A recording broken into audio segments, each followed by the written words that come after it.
miles to what is that little town there? Well, there's another road there that you can take that goes up to the mountains. That's the one you're supposed to take. And you would be able to meet if that was not a private road now. So you'd have to go all the way back that way. Unless you wanted a detour and go a different way, and if you're able to do it, if your vehicle's up to it and that. And that's going to the left. I don't know what that road's called. It might just be a BLM number road.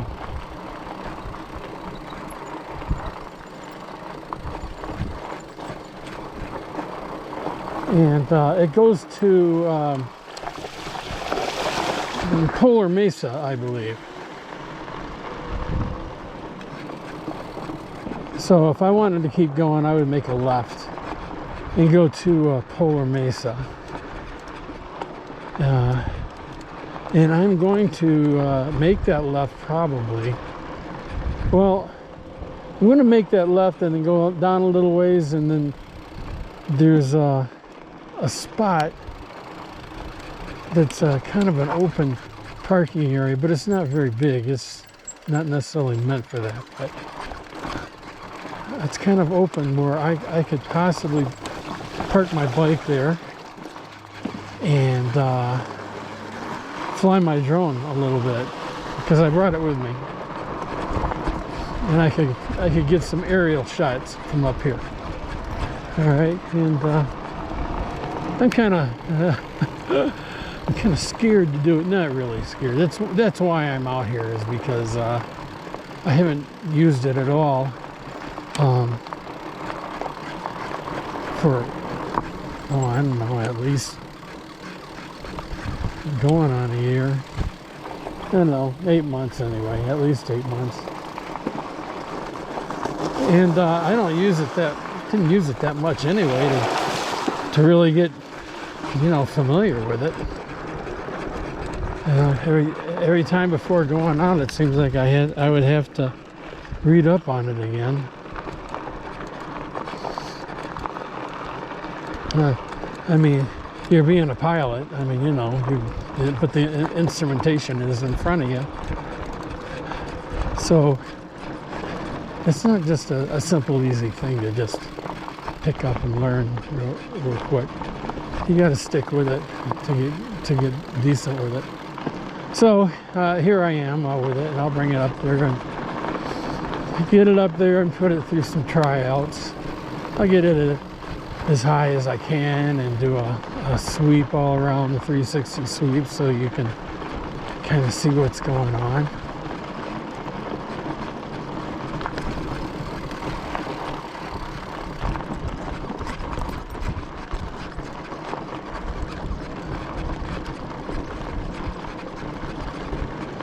This is really bizarre. Okay, well, I mean, because there's not much traffic, but I'll tell you what,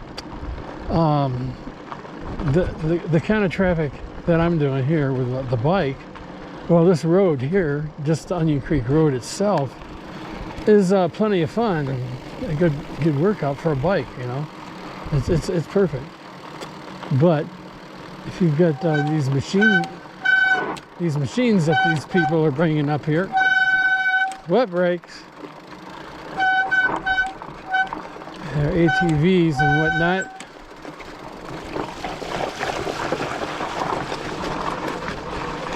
that's nothing. That's just whetting their appetite.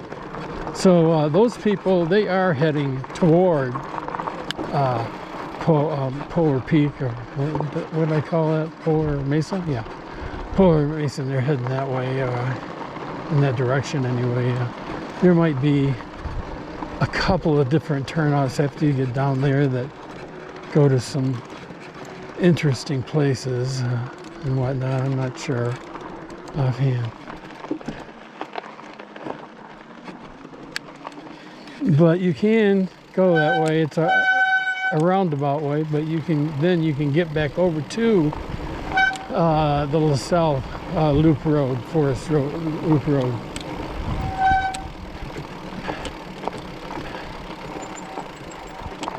I've never done that.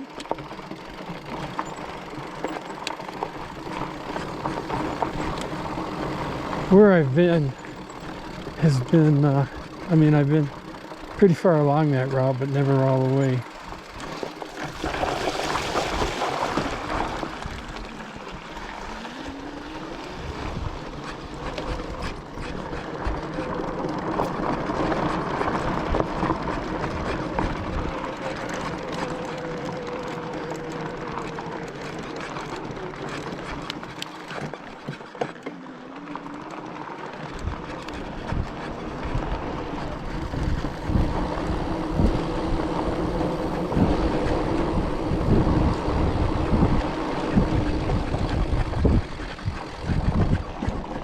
So I'm not hot or anything. It's still early.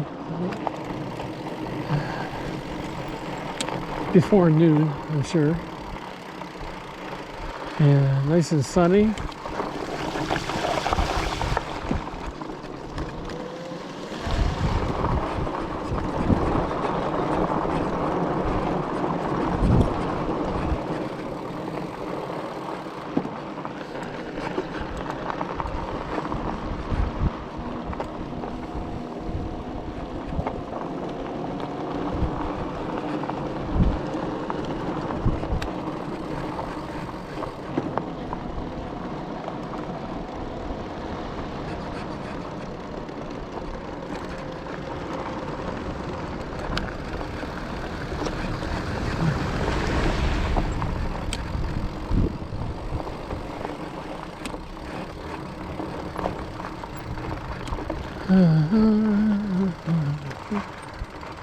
Oh, I guess I'll go this way.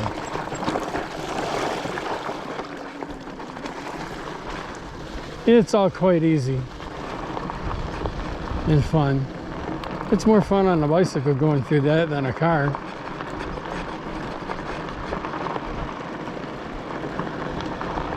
Or truck.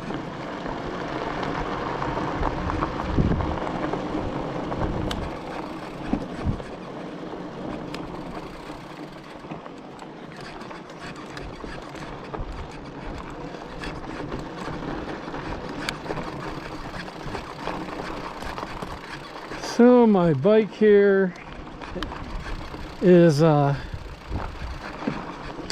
it's a fat bike, and it's an electric fat bike, fat tire bike,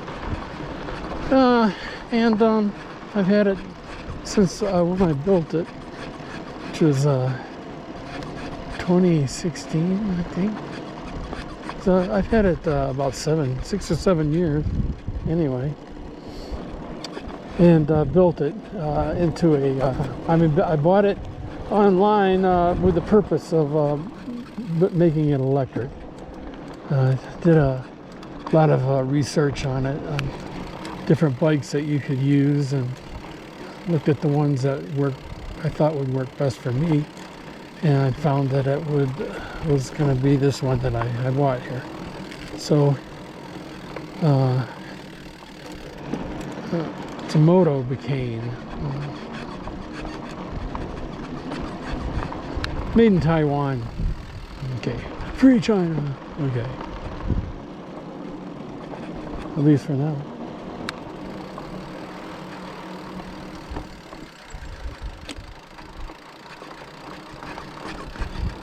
So I put a Bafang motor on it, the HD Bafang HD.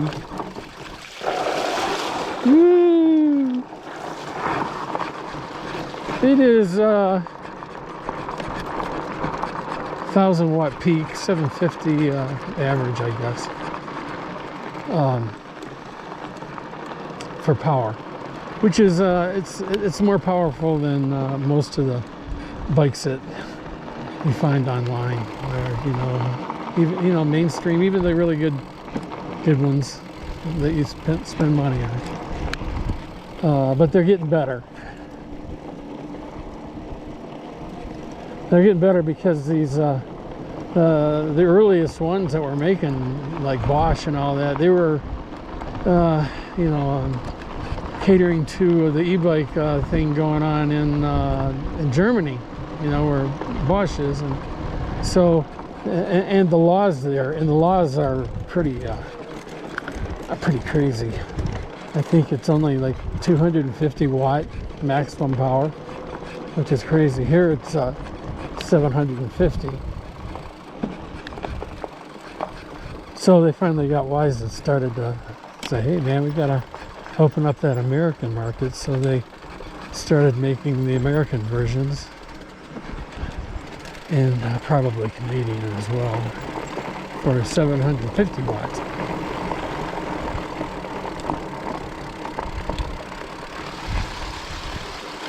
So that's pretty much what you'll get. You'll get up to 750 watts.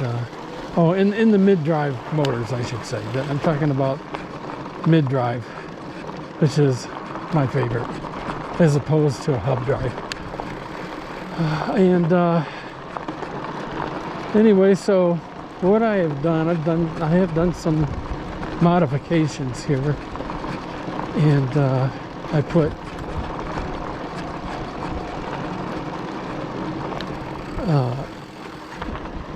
another controller on it. All right, and the thing is, these Bafang motors, they can take a lot of power. I mean, they're rated at 1500 max or something like that, but that's not it at all. That's just most that you're ever going to need legally.